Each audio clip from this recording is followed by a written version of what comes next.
ערב טוב ציבור קדוש. היום אנחנו זוכים לעסוק במנהגי אבותינו, יהודי מרוקו וצפון אפריקה, כאן בארץ ישראל. מה משמעות הדבר? האם הפסיקה הייתה רק שם במרוקו, או הפסיקה תואמת גם כאן בארץ ישראל, ביתר שאת וביתר עוד? מה הדברים עלינו בארץ ישראל? יש אומרים, תצאו כמו מרן השולחן ערוך, יש פסיקה אחידה, יש כללי הפסיקה.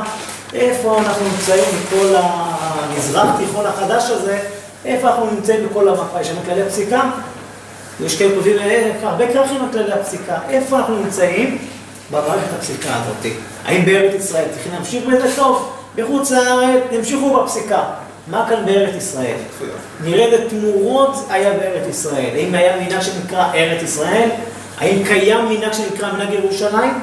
האם אלה שפוסקים כל פעם שאומרים איפה הכללים של רבני מרוקו, האם להם בכלל יש כללי פסיקה?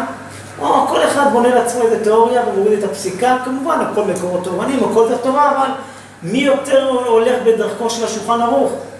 ומי צועק שולחן ערוך ובפועל אתה רואה שהוא רחוק רחוק במקורות, מעל 100 מקורות, איפה השולחן ערוך? אמן. בואו נעשה את סדר הדברים. נתחיל בפתיחה לרב הראשי לישראל, רבי אברהם יצחק הכהן קוק. יש לו ספר שנקרא אורח משפט, חלק אורח חיים סימן י"ז וגם י"ח. מה זה נקרא מנהג בכלל? מה המנהג של מנהג? יש הגדרה מה זה נקרא מנהג, מה זה נקרא פסיקה. אני קורא לכם, ומה הגבולות? כל אחד יגיד לי, סבתא שלי נהגה, אז כדי מחייב את כולנו, סבתא שלו נהגה. הרב יגיד לך לא, תגיד סבתא שלו אומרת כן, איפה הרמזור האדום בכל גדרי המנהג? ממש נהניתי מההגדרה שלכם, כל מילה בסלע. זה דבר פשוט שאי אפשר לעשות את המנהגים קריר שפרוצה. כל אחד ישנה כחפצו, או כפי רוח הזמן, שלא מידת חכמים, אפילו במנהגים הקלים. ואחד הדברים שעשו סייג לתורה ואין הגזרות, והתקנות והמנהגות. הרי השווה את המנהגות לעיקרי גופי התורה. וכללם בכל עיקר התורה שבעל פה, אני מדלג. וכל ישראל יעשו כולם אגודה אחת בלי שום פירוט ושינוי כלל. על פי בית הדין, הגדול אשר בלשכת הגזית בבית קודשנו ותפארתנו שיתמלא במהרה בימינו אמן. ועד העת המאושרה הזאת, חייבים אנו לקיים היזהרו במנהג אבותיכם. כמובן צריך שיהיה גדר שרוח החכמים הולכת עם המנהג, ועד שאין לנו בית מקדש, כל אחד יפסוק במנהגי אבותיו, לא שאני בא להגיד אני הצודק והשני הוא הטועה. הרי כולנו נמצאים בגלות. אנחנו היינו כולנו בבית המקדש, וכל אחד יצא לגולה, זה הלך לפרס, וזה הלך לתימן, זה הלך לבוכרה, וזה הגיע למרוקו, זה הגיע לאלג'יריה, וזה הגיע להודו, כל אחד על כל רחבי העולם, בולגריה ואשכנז. אי אפשר לבוא ולומר, וכל אחד הלך עם המקום, לקח משהו שהיה בזמן שהיינו בבית המקדש, בארץ ישראל, ארץ הקודש ירושלים. עכשיו כל אחד הלך לגולה, לקח משהו שאצל השני השתרבש, ואצלו זה משהו מדויק שהיה בזמן בית המקדש. אבל מה נעשה שאנחנו נמצאים בגלות? כולנו בגלות, השתבשו הדעות, הזמנים עשו את שלהם, אז אני לא יכול לומר שהגלות זה תוספת לגאווה, הפסיקה שלי היא הנכונה ושלך היא לא נכונה. ועוד מאשר איתך תשמע משהו הוא הביא העדה הזאת, זה היה זמן בית המקדש, ככה הלכה למעשה, ככה בלשכת הגזית נפסקו. אז לכן, ואני לא בא להגיד שאני הצודק, אלא אני הולך בענווה אחר שיפולי רבותינו. כמובן, זה לא דבר, יש לו דרך לבסס אותו, דרך לומר אותו, ובואו נראה את הגמרא המפורסמת במסכת תענית, עמוד כ"ח, עמוד ב'. אנחנו יודעים שיש לנו את הימים שבהם אומרים מברכים על ראש חודש. כמה זמן יש אמירת, כמה זמן אומרים ראש חודש. בארץ ישראל יש לנו 18 יום בשנה, בחוץ לארץ 21 יום הגולה, ואני מתקדם. ועד יום אחד רב הגיע לבבל. הוא שומע אותם בלילה קוראים הלל. עוד עם ברכה, רצה לצעוק עליהם. ברכה לבטלה, על ראש חודש, שזה מנהג אתם באים לעשות ברכה. המתין קצת מה שנקרא, ראה שמדלגים לא אומרים את ההלל גמור, אמר אם לא אומרים את ההלל גמור, מנהג אבותיהם בידיהם. יש להם מנהג לומר את ההלל בברכה בראש חודש, בגלל שלא גומרים את כל ההלל, יכולים לעשות כמנהגם. אבל בהתחלה רוצה למחול בהם, ברכה לבטלה. שימו לב, הנהגה לא מחה בהם, כי יש להם ממש לסמוכו וזה מנהג. נראה גמרא נוספת, הגמרא במסכת פסחים. הגמרא בפסחים מביאה שעמוד נון עמוד ב'. כאן זו הגמרא מפורסמת שאדם לא יעשה מלאכה אחר מנחה ולמעלה, שאין בזה סימן ברכה, ואז יש עניין להזדרז בכל ענייני צורכי השבת כמובן, ואז הגמרא מביאה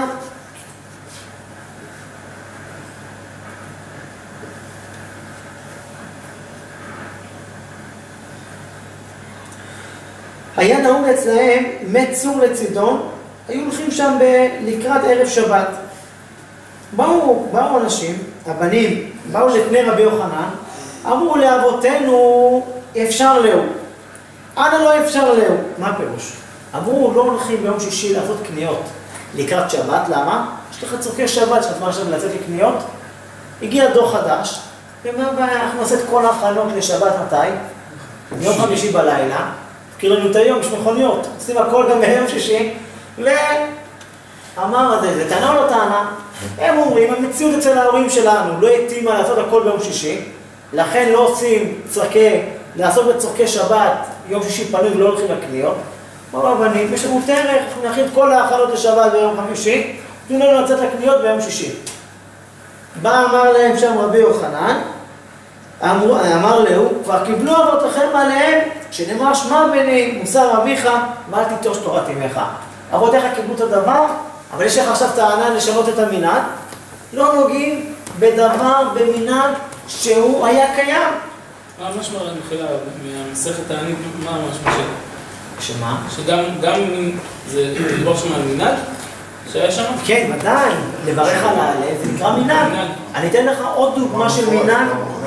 מנהג אבותיכם. אני אתן לך דוגמה נוספת. עכשיו אנחנו מגיעים לקראת חנוכה, נכון?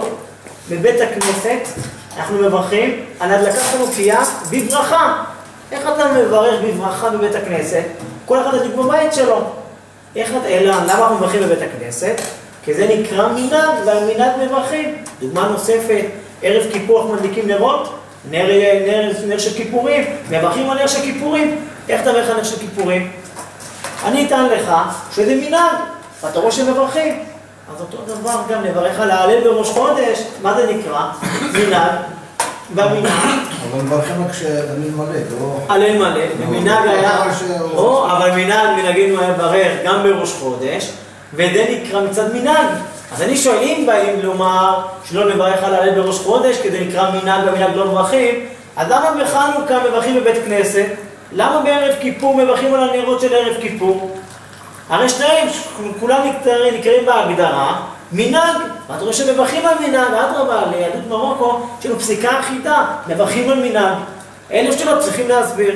אתם יודעים שלדוגמה, אם הזכרת את ראש חודש, הראש והריף פסקו לברך על ראש חודש בברכה. הרמב"ם פסק שלא לברך על ברכת ההלל בראש חודש. נגד כל יש פוסקים בדורנו לא לברך על ההלל. למה? אבל יש לך 3 עמודי הוראה, ריף ראש רמב"ם, כמו מי צריכים למסור? כמו הריף והראש. אומרים לך לא, אם יש לך רמב"ם במילה דברכות, אל תברך על ההלל. למה? חוששים במילה דברכות לרמב"ם סבל נגד 2 עמודי הוראה, הריף והראש. ואני שואל, בחנוכה הרמב"ם פסק לברך חנוכיה משך תחשך כמה זמן? עד חצי שעה. אחרי חצי שעה לא מדליקים בברכה. אז איך היום הרבה ספרדים, ענן לכל העולם, גם אם נאנסו והגיעו אחרי חצי שעה מהצד הכוכבים, אתה רואה אותם שמה? שהם מברכים. איך אתה מברך? הרי הרמב"ם פוסק שזה ברכה לבטלה. יש כאן סוג של דבר, ואני אתן לכם יתרה מכך. בואו נראה את ההקדמה לבית יוסף. איך הבית יוסף התייחס, הרי מי לנו גדול בבית יוסף, תקראו את ההקדמה, כל כך הקדמה מתוקה, הוא עושה סדר בדברים. זה ילמד בספרי הקיצורים, זה יגיד הלכה כזאת, זה אמר הלכה כזאת, איפה סדר הפסיקה בעולם? ואומר הבית יוסף. ולכן הזכרתי בדעתי להיות 3 עמודי הוראה, כמו שכאן דיברנו, ועד הוא אומר, תקשיבו לפני סיום ההקדמה שלו. ואם בקצת ארצות נהגו איסור בקצת דברים, אף על פי שאנו נכריע בהפך, יחזיקו במנהגם, כי כבר קיבלו עליהם דברי החכם האוסר, ואסור להם לנגוע היתר. מה אומר בית יוסף? אם אני דוגמה אתן איזה קולה מסוימת, ואתה הגעת ממרוקו, מתוניס, או מכל מדינה זרה, והם בעצם, מה נהגו באותו מקום? הם נהגו הם נהגו בעצם להחמיר בדבר. אומר בית יוסף, תשאר בחומרה שלך, תלמד מהקולה שלי, נכון? אז גם בית יוסף, הוא מבין שהוא הגיע לפסיקה, הוא לא נגע אם החמרת בחומרה שלך, תלמד ממני מה שנקרא להידרדר, להקל. בהפקת רוכל בית יוסף פורש כותב, בין להקל, בין להחמיר, הוא לא דיבר בפסיקה שלו בכלל. ואם ככה, צריכים ללמוד מהשולחן ערוך, מה הייתה כוונתו בפסיקה. ועד אני מגיע איתנו לעוד מוסכם, יש את הגמרא שמביאה, שמי שמגיע ממקום למקום, אם אין דעתו לחזור למקום הראשון, נוהג באותו מקום, אין לחומרה, אין לכולה, יש ראש ועוד מראה ערוכה בדבר. שולחן ערוך בהלכות נדרים, לא יודע, רש י"ד מביא, יש את א', דברים המותרים והאסורים, מה זה נקרא גדר, שהקהל קיבל עליו את הפסיקה, אם זה גדר של ציבור אפשר לבטל את המנהג, מה בסעיף ב' הוא כותב בשולחן ערוך.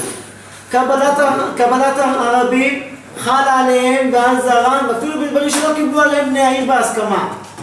בהמשך הרב אומר, וכן הבאים מחוץ לעיר לדורשה, הרי הם כאנשי העיר, וחייבים לעשות כתקנתם, ועד בדברים שהיו אסורים בהם בעירם, מפני מנהגם, ואין מנהג העיר שבאו לדור בהם, בא לאסור ותראו בהם, אם אין דעתו לחזור. מה שולחן ערוך אומר? יש לך מנהג במרוקו, באת למנהג העיר, בוא ניתן הגדרה, מה זה הקהל ששולחן ערוך מדבר עליו. אני עכשיו נוסע לאיזה יישוב, יישוב שכולו בולגרי. אני בפסיקה כמוני צריך להתנהג, כמוהם, אבל אני באתי מפסיקה קדומה, לא משנה מה פסקת, הגעת למקום, תתבטל לי מנהג המקום. אני עכשיו, לצורך העניין, אני עכשיו באיטליה, אנחנו חייבים להתנהג כמנהג האיטלקים. אלא אם כן, אם יש לנו, כמו שהשולחן ערוך כותב, קהל, אנחנו בעצם קהל בפני עצמנו, צריך להבין מה זה קהל, יש רשב"א, מה זה קהל אם יצרי בית דין, והחידוש שלנו צריכים להגיע לבית דין. אפילו יש לך בית כנסת בפני עצמו, כי השולחן ערוך לא כתב בית דין, מה הוא כתב? קהל.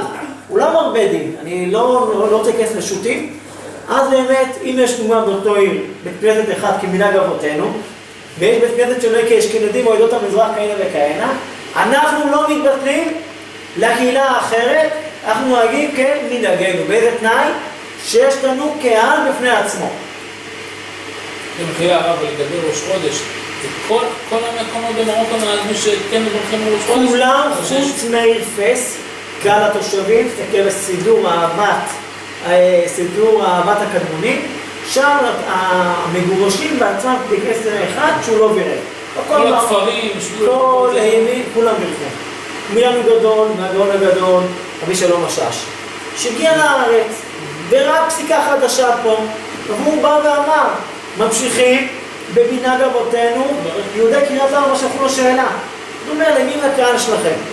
כולו מרוקאי, תשארו בפסיקה שלכם, והרב ראה מה שהולך בארץ, ואני גם תתקדם איתכם צד אחד נוסף. יש אומרים שיש מציאות שנקרא מנהג ירושלים. כאילו שהרמב"ן כותב, הייתה תקופה בכל ירושלים, לא היה יהודים, כמה יהודים היה? רק 2 יהודים צבעים. אז מה נגיד עכשיו מנהג ירושלים לפי 2 יהודים צבעים? אבל בכל זאת, הפרי חדש כותב, עשה תקנה בחרם, שמי שמשנה ממנהג המקום יש עליו חרם. יודעים מה זה גדירה של חרם? ברור. בא הספר פקודת אלעזר. רבי אלעזר בן טובו, זכר צדיק וקדוש לברכה, היה הראב"ד של המערבים בירושלים. הוא אומר, מה פתאום? הפרי חדש על מה הוא דיבר? היה 4 בתי כנסת בירושלים בעיר העתיקה. שם נאמר חרם שמנהג ירושלים. בירושלים עצמה, מנהג הישיבות הוא כותב שם הרבה דוגמאות, שבכלל לא נגיד כמו מנהג ירושלים. וכל החרם מנהג ירושלים, מה זה נאמר? דווקא על 4 בתי הכנסת. היינו בספר נתיבי עם, רבי אברהם הרביע שהגיע אגב ממרוקו הספרדית, הוא אומר שמה, הוא אומר לדוגמה נורז, מה מנהג ירושלים יהיה נורז? שבירושלים אנחנו נורז. פעם היה בפסח, ופעם היה איזה תקלה, ברירו 3 פעמים, והיה איזה תקלה, קראו עליהם בגזרה, לא אוכלים יותר אורז. ואז בזמן מלחמת העולם הראשונה, לא היה להם מה לאכול, לא היה מה לאכול, ואז הביאו האמריקאים, היו שקים של אורט.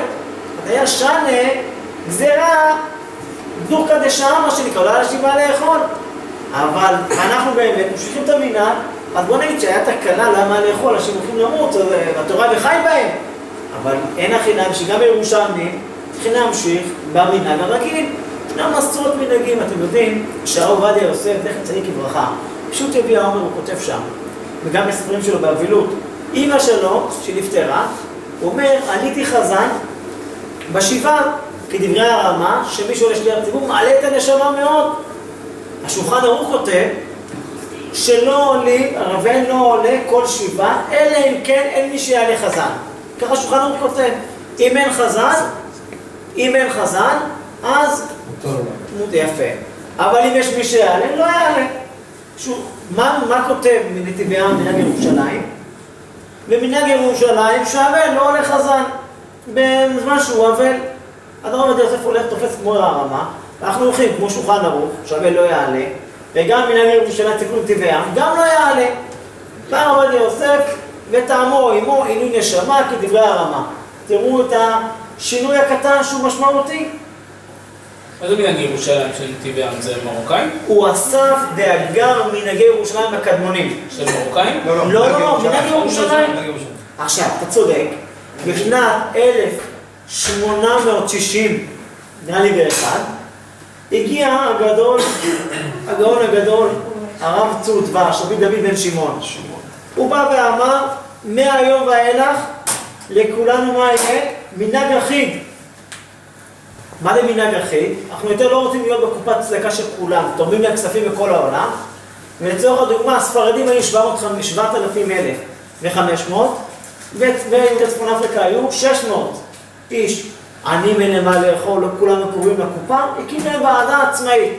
בפסיקה הוא לא כל כך משתווה. תראו רבי נדר בן טובו, כמה, והיה רעבן, כל דבר כותב מנהג גירי, שהוא הגיע מרמת ממרוקו, תמיד נצמד למנהגים. הוא אומר, למה לא אוכלים ביצה במוצאי שבת? זה וזה ההסבר. ומנהגים שנראים לנו כביכול שולים, כל דבר עמד הגאון הזה, וכתב וישב והסביר את הדברים. הוא עצמו, כשהיה את הוועדה המערבים, אנחנו נראים כבר ב-1801, קהילה עצמאית. היה להם בית דין, תלמוד תורה וישיבה, אז הדברים עתיקים, בואו נלך לעיר צפת, איפה שחשפנו את המערה של רבני המערה למעלה מ-300 שנה, למעלה מכך היה רב התיקון יששכר, רבי יששכר בן צוסן, שהיה מילדי העיר פס, הגיע לארץ, היה ראש הקהילה של המסתערבים, של יהודי צפון אפריקה, וגם יהודים הקבועים שהיו בארץ ישראל, ותראו, הוא כותב שם, ברבי יוסף קארו, פלל איתנו, כך הוא כותב. הוא אומר, ואנחנו נהגנו בתעניות יחידים, כמו זין באדר וכדומה, מוצאים ספר תורה וקוראים לאחד חושב, ורבי יוסף קארו היה איתנו ביחד. אתה רואה שקורה, המנהגים האלה לא התחילו מאתמול, היה מנהגים שהגיעו לארץ ישראל, היו קהילות בפני עצמם ולא התבטאו לאחר. וגם היום בארץ ישראל, אין ספק שממשיכים למנהגי אבותינו, כל קהילה שיש לה בית כנסת באותו עיר, אינם מטילים לשאר העיר. ועל זה כתב הגאון רבי שמואל בן ארוש, היה יושב ראש חברה קדישא עוד בצפרו, היה מרבני אותה העיר, בארץ היה רב שכונת כפר שלם בתל אביב. ספרו תומר דבורה, עמוד צדיק זין, שם הוא נשאל בעניין להניח תפילין בתשעה באב בבוקר או לא, הוא מתראים שכל המנהג היה לא להניח תפילין בתשעה באב בבוקר, תראו אחריו מכנה את הדברים. ברוך אתה אדוני, אלוהינו מלך העולם, שהכל נהיה ממנו. ועוד, כל צפון אפריקה וכל אירופה לא מניחים מנהג דורות. ולמה אנחנו נפרוץ גדר שנהגו בו אבותינו ואבות אבותינו מדורי דורות? היו גאוני העולם בתוניס, בטריפולי, במרוקו הספרדית ובאלג'יר, במצרים ובתימן, בעיראק ובפרס, באירופה הצפונית והמזרחית והאשכנזים בכל תפוצותיהם. בהולנד, אשר שם יש מרוקאים, דהיינו בכל הארץ בלי יוצא מהכלל. ואיך כעת נתילמו בקודשים, כאילו לא ידעו ללמוד, ואבותינו לא ראו הרבה פוסקים, איך נתילמו בחסידי העולם, כאילו למדו זה, ואף ורק אשר באנו לארץ, התחלנו ללמוד חוקים טובים, אשר לא ראו אבותינו ואבות אבותינו, ולזלזל, ולהראות כל אשר ידעו הם, כלומר, עכשיו נהיינו מלומדים יותר מהם. ממש גלולה רעה. ולמרות שהרמב"ם, מה לא היינו בעיר פס, אשר גדל בה ולמד בה, בין זכר לדבר לעניין מלאכת תפילין בבוקר. ואיך נעיז לבטל מנהג אבותינו, ואין בית דין מבטל דברי בית דין חברו, אלא אם כן היה גדול ממנו, בחוכמה ובמניין, וברוך השם היו לנו בעלי קבלה, וכולם החזיקו במנהג הראשונים. אם כן גם אנחנו נבורך אם נמשיך כמנהג אבותינו. בעצם הרב שמואל בן ארוש, הרב שמואל בן ארוש, הוא לא יודע מה קורה כאן בארץ. הוא יודע, זה הפסק, זה ברכה לבטלה. רב שכונה בתל אביב. היה רב שכונת של יפה, שכונת בכפר שלם. ומה הולך כאן? אבותינו לא יודע לכללי פסיקה, כל אחד בא התחיל מאיזה מנהג, ואתה בא לתת לנו עוד להטיל מום בקודשים. ואתם יודעים, בבא סאלי כאן בארץ ישראל, המשיכו את מנהג אבותיו, ידועה החתונה המפורסמת של נכדו. כן. עם הרב מרדכי אליהו בחתונה, הרב מרדכי אליהו אמר, מי יחתן בחתונה? הרב מרדכי אליהו. ואז מגיעים לחתונה, ואמר הרב מרדכי אליהו לחתן, אל תענה ברוך וברוך שמו. מתחילים את החופה, מתחילים ברכה הראשונה, במסגרת ראשונה שנכדו לא עונה. ברכה השנייה, אמר, קראתי כבר לא שומע, אמר, אני קם ואני הולך. רבי אליהו הבין את העניין, אמר לחתן, שיענה. נגמרה החופה, יושבים, סועדים, ולרב אליהו, אתה יודע, לענות ברוך וברוך שמו, או לא עונה ברוך וברוך שמו, ספק, מחלוקת הפוסקים. למה לי קצת ספק ברכות? להקל, שם, ולא תעשה עדיף, מה כבודו נכנס לכל מיני? אמר להם סבא ככה פסק, בשערי ארוכה. אמר, אני מכיר את כל הזמן של הסבא, לא ראיתי כזה דבר, תחפש. אחרי תקופה נפגשים, ועדיין לא מצא. אמר, תחפש ותמצא. פעם שלישית נפגשו, ומצאתי את האבדה, אמר ברוך, שהשיבה אבדה לבעליה. שם רבי יעקב הוא חציר הכותב. מי שלא עונה ברוך וברוך שמו, צריך לשוב בתשובה. אז מישהו כאן צועק לך, ברכה לבטלה, אם אתה עונה ברוך וברוך שמו, זה הפסק. רבי יעקב הוא חציר אומר, אתה לא עונה ברוך וברוך שמו, תעשה תשובה, שומעים עוד מעט. אתה צריך לעשות תיקונים על זה. מה זה מול זה? רבי שלום משאש ראה את כל הפסיקה הרחבה. אנחנו לא באים לדבר נגד פוסקים, כי רבי שלום משאש כבר עשה את העבודה. רבי שלום בן טובו כבר אמן, הוליך את המלאכה. אנחנו רק הולכים בשיפולי גלימתם של רבותינו. וכאן אני בעצם רוצה לגעת בדבר שנקרא סידור. דבר שנקרא סידור, היום יש לנו, אתם יודעים כמה סידורים? למעלה מ-200 סידורים. זה כותב הסידור המדויק, זה אומר לוקמי גירסה, וזה אומר הסידור הקדמון, וכל אחד היום בנה לעצמו סידורים, 200 סידורים. כמו שגם אמרנו בראשית דברנו, כל אחד אנחנו לא באים לראות אנשים מה לעשות. מי שרוצה להתחדל בדרך אבותינו, ניתן את כל הדרך, את כל המהלך, למה להמשיך. אבל, אתם יודעים, בהתחלה, עד 1800, למניינם, כולם התפללו בפרס ובעיראק, בבגדד ובמרוקו, בחלב ובכל המקומות, כולם מה עשו? כולם התפללו באיזה סידור שנקרא תפילת החודש. זה מה שכולם ידעו. איך פתאום התחיל להיכנס לנו כל הסידורים? היה מלחמת העולם, הנאצים נכנסו, אתם יודעים, לאיטליה, אחסו שם את הדפוסים, הרי כל מקום, איפה התפסו את כל הספרים? רבני מרוקו, טוניס, לוב, אלג'יר, כולם ללוב, לטריפולי, והגיעו גם לאיטליה. באיטליה זה היה אחד מהמקומות הגדולים ששם היו בעצם מה רוצים בתפיסים, דפוס גדול. ואז היה מגיע, אמן, ואז הגיעו הנאצים, והם בעצם, הם תפסו את כל הדפוסים ועצרו את הכל, יותר אין דפוסים. מה עושים? פתאום נפתח דפוס חדש. איזה דפוס? בלפורט. המוזג, לא? לא, דפוס. בלפורט יש, לא בלפורט. אבל זה כבר הנאצים הרסו את כל הדפוסים בליבורנו, עד נפתח דפוס חדש שהגיע מבגדד. ואז התחיל סידור תפילת ישרים, ואז כמה שזה היה הדפוס היחיד שהיה בזמן מלחמת העולם, זה התחיל להיות נפוץ בכל המזרח והמערב.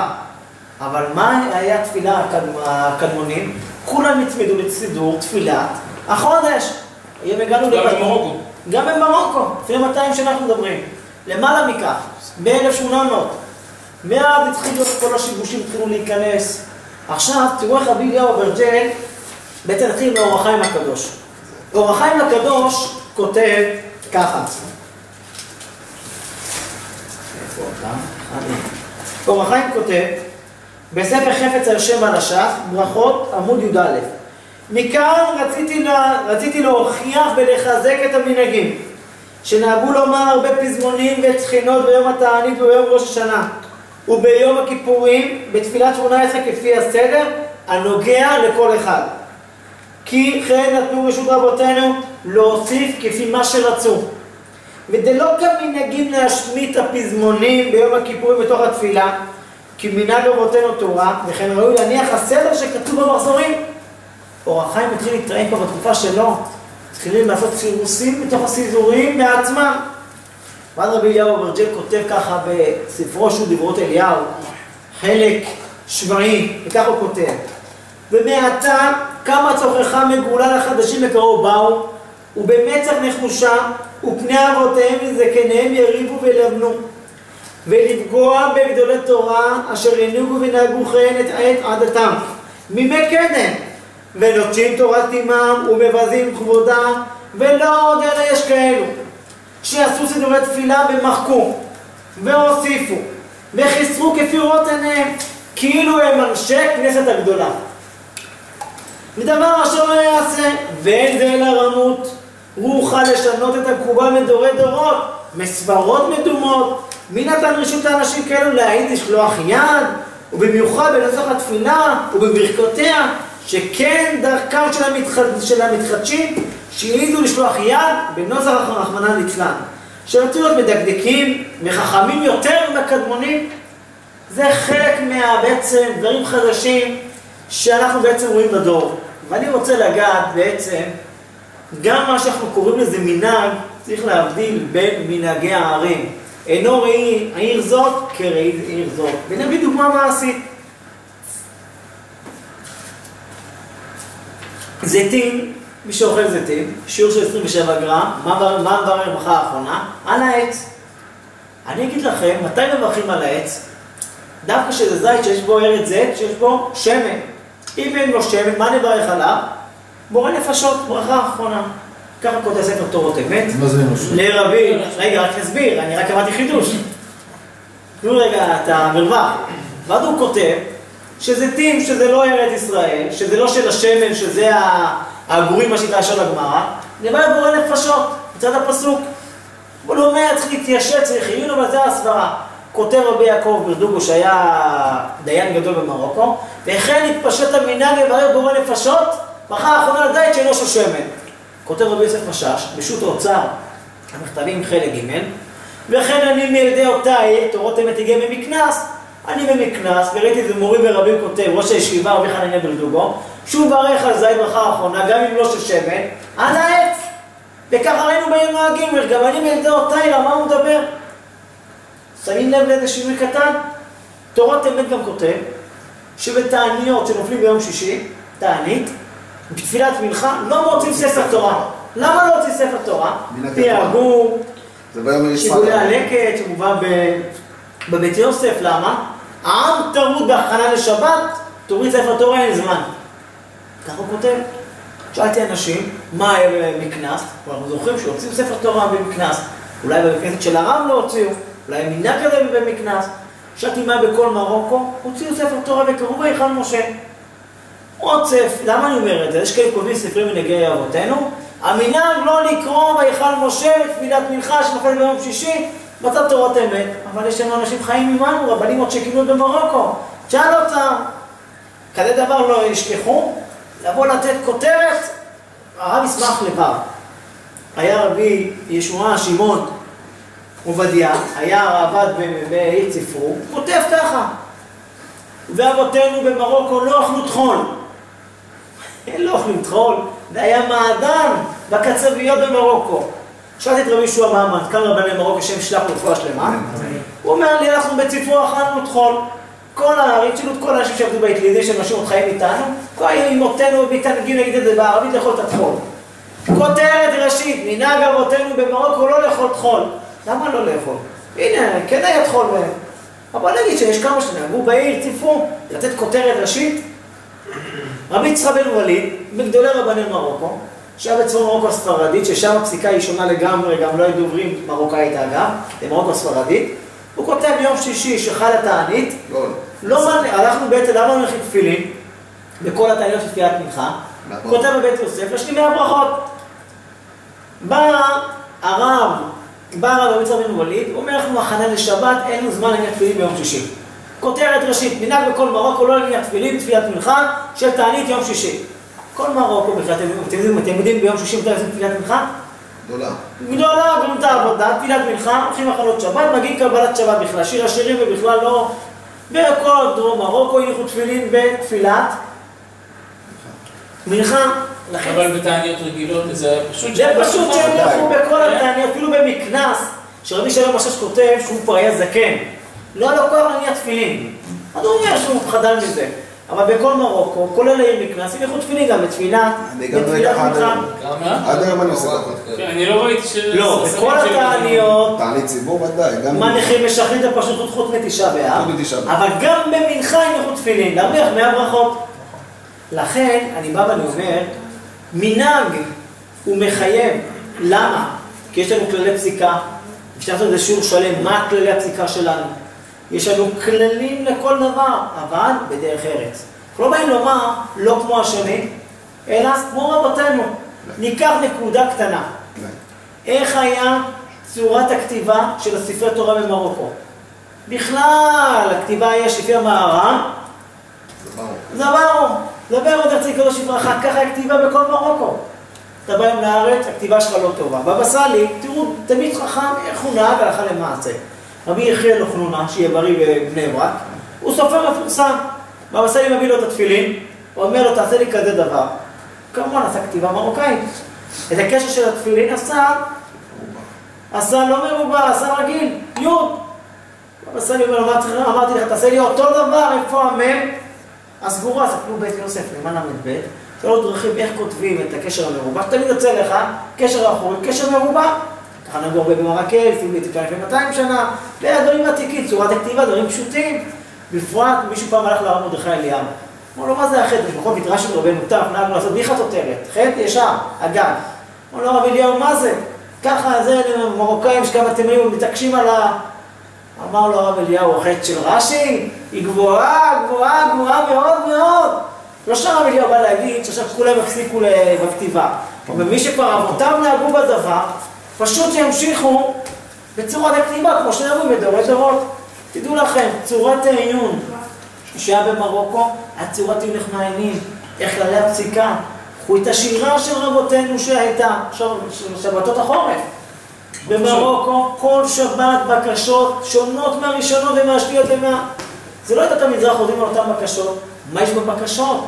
איזה שירי קודש, איזה שירי הלל, איזה דברים יש שם בפנים, תראו. כל הפרשת שבוע חרוזה בתוך הפרשה, בתוך הבקשות. היה פעם מעשייה, סיפרתי אותה כמה פעמים, שמישהו הגיע לבבא סאלי. הגיע לידי אחד בירושלים, חכם אשכנזי, אמר איפה דברי תורה?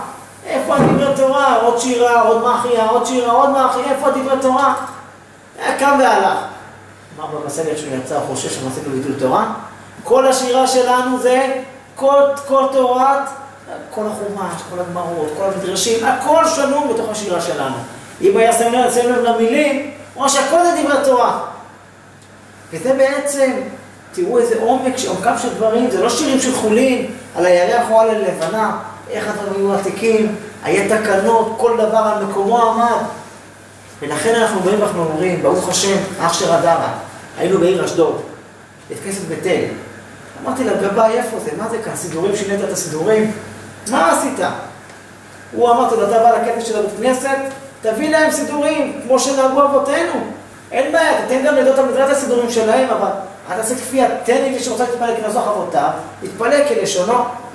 ולכן כמה חשוב לדעת שכל התקנות, כל הדברים, הרבה דברים מלאים בכל צפון אפריקה, מנהגים שווים. ולכן זה נאמר, אל תיטוש תורת אמך. בקרוב נוציא גם את כל הכללי הפסיקה, שיהיה זה לכולם, אבל חשוב מאוד מאוד מאוד. אתם יודעים לדוגמה, תפילת הדרך, הגענו כאן בדרך. תגיד תפילת הדרך. במרוקו לא אמרנו תפילת הדרך. אתה רוצה לומר? תאמר, בלי שם ומלכות. כל מרחק של נסיעה? כל מרחקים, מה ההבדל? בבא סאלי, דיברתי ממך שיסיע את בבא סאלי. אם אצלו לא הייתה לו ברוך הוא, ברוך שמו על הברכה, היה פועל בבן אדם. תפילת הדרך היה לפעמים מנחלש, לוחש בשקל וממשיך את הנסיעה. זה הברכה אולי היה מרענות בקול, ככה כתב גם במחלוף אבו חצירה, דברים פשוטים. יש לך ברכות שאדם יכול להיחשב, ברכה למתנה, לפי מנהג אבותיו. לא בירכנו על הברקים, לא בירכנו על הרעמים, על הבית העלמין, אשר יצא אתכם מדהים, גם לא בירכנו. זה לא דברים, מה בכך, האדם יברכם 120, איפה הברכה? כתוב, אבל כתוב גם, דברי רבותינו. אבל זה נאמר, ולא אמר את חסיד, באמת, צריך לעבור על כל הספרים. כל השו"תים צריך לדעת את הכל. וכאן אני מגיע, גם כמו שכתב הרב, רבי שאול אבן דנן, ורבי שאול עמור, הביטבול, זכר צדיק קדוש לברכה בשו"ת אבני שיש, במרוקו פסקנו כמו רבי יוסף קארו. קיבלנו עלינו את רבי יוסף קארו כ1,000 פוסקים. אבל יש לו הפסיקה. יש פעמים שלא עשינו כמו השולחן ערוך. לדוגמה, איך עושים את הנעינויים? בהושענות. אנחנו בכלל נוהגים כמנהג האריזה. כותב בשלום השש, איך אנחנו עושים כמנהג האריזה? איפה השולחן ערוך? במרוקו היה בכלל יהודים, לא התחילו לדבר שם יהודים לפני 100 שנה. מדורי דורות, הוא אומר, זה מנהג קודם השולחן ערוך.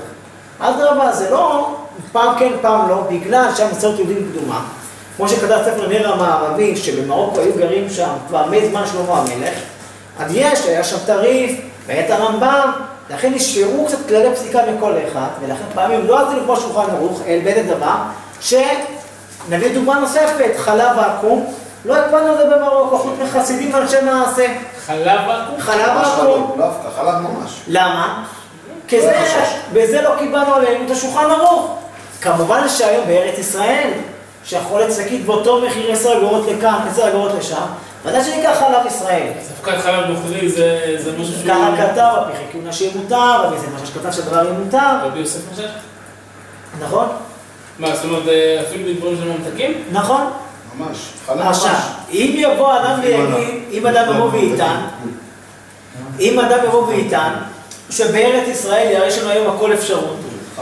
כל שוקולד היום יכול לקחת עם אבקת העקום ובלי אבקת העקום. יש דברים שאין... אני אומר בגדול. הילדים שלי מכירים, ילדים, ואני אמרתי שעשו. אני אומר שזה מתאפשר, אני אומר.